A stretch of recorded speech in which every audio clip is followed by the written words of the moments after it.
गपटी को सुनिबो हैला। बिलाई ओ पिठा कर बिलाई जानछ ना के कैट बिलाई आ होला कोन पिठा पिठा सब खाइ छ घरे हैला। बिलाई पिठा करी कोन हम तो जानि ना देखिया कोन बिलाई पिठा करी।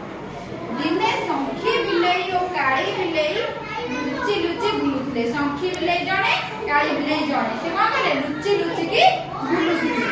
से माने गोटी एंडुरी पिठा पाइले। एंडुरी पिठा जानि छ ना प्रथमाष्टमी रे हुए एंडुरी पिठा। एंडुरी पिठा पाइले। एंडुरी पिठा नै से माने आब गछ मुळे चली गेले। एंडुरी पिठा नै करे गेले आब गछ मुळे जाई की बसिले। पिठा भाग बांटिला बेले दुने को भीतर कळी हैला। दी जने तळे पिठा भाग बांटा कले से कहले मु अधिका नेबी ए कहले मु अधिका नेबी कहले तांको दादा भीतर कळी लागिले। तारे एंडुरी पिठा को नै से माने आंब गछ मुळे कले तापर से मारा भीतर कळी लागिले। संखी बिलाई कहिला पिठा मु देखिली तेणु बड़ खंडटा मोर। संखी बिलाई कहिला से पिठाटा मु आगे देखिछि तेणु से पिठाटार अधा मोर माने बड़ खंडटा मु नेबी हैला। तापर काली बिलाई कहिला पिठा मु आनिली तेणु बड़ खंडटा मोर। से कहला मु देखिली बड़ खंडटा मोर ए कहला मु आनिली बड़ खंडटा मोर। ताको ताको भीतर कहला मारगुळ लागिले। दुही तो कळी जो पिठा बंटा हे परला नाही। दी जण का मारगुळ लागंदी आ कोड बांटा बंटा हे परिबो हे परिबो नाही। तेणु आंब गछ उपरे हनु माकड़टे बसिथिला। आंब गछरे माकड़ सब बसंती। आंब गछरे किए बसिथिला हनु माकड़। से गछ तळकु ओल्हाई आसी कहिला काहे की गळी लागुछ। माकड़ गछ रे बसी सब देखुथिला संखी बिलाई काली बिलाई मारगुळ लागुचंती। से कहला तळु गछि कहला अरे काहे की मारगुळ लागुछ। तापर हनु माकड़ को देखि बिलाई दुनी कहिले आमे तुहे एंडुरी पिठाटे पाइछु। कोन कहले आमे एंडुरी पिठाटे पाइछु। दुही को भीतर भाग बंटा होई पारु नाही। से कहले आमे गोटे पिठाटे पाइछु ताको आमे दी जण भीतर भाग बंटा करि पारु नाही। अच्छा यही कथा हो तुमे बस मु बांट कर दे। माकड़ कोन कहला यही कथा तुमे बांट करिबा ना आ बस मु बांट कर दे। कहले ए कथा सुनि हनु माकड़ निकित लिए नै आसिला। निकित जो वजन के देखते पारला सेना से हनु माकड़ निकित लिए की आइला। एंडुरी पिठा को बड़ साना करी दो खंड कर देला। एंडुरी पिठा को कोन कला एंडुरी पिठा को कोन कला एंडुरी पिठा को कोन कला दुई खंड कर देला।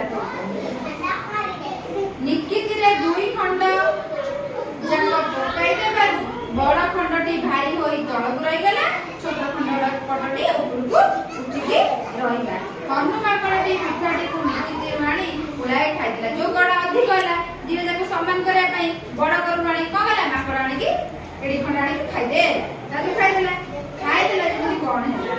हनु माकड़ बड़ पिठाटी को आनी निकित जाके पूरा आनी खाइ देला। पुणी पिठाटी को रखी ओजन देला। जेउ पाकटी पुणी भारी हैला से पाकरू पुणी खाइला। गोटे पाक ता खाइ देला पेटा कमी गला आ गोटे गड़ा खाइला ओजन हे गेला। पुणी जोटा ओजन होला ता धुणी पुणी खंडे क गला खाइ देला ना। तब से पाकरू पुणी आनी खाइला। एई परी हनु माकड़ पिठा ओजन करूथाय। गोटे पटर ओजन ले ता धुणी खाइ थाय पुणी आर पट कमी थाय पुणी आर पट ओजन लागिले ता धुणी खाइ थाय। एमि करी एपट सेपट करी क गला तादरु खाइ चली।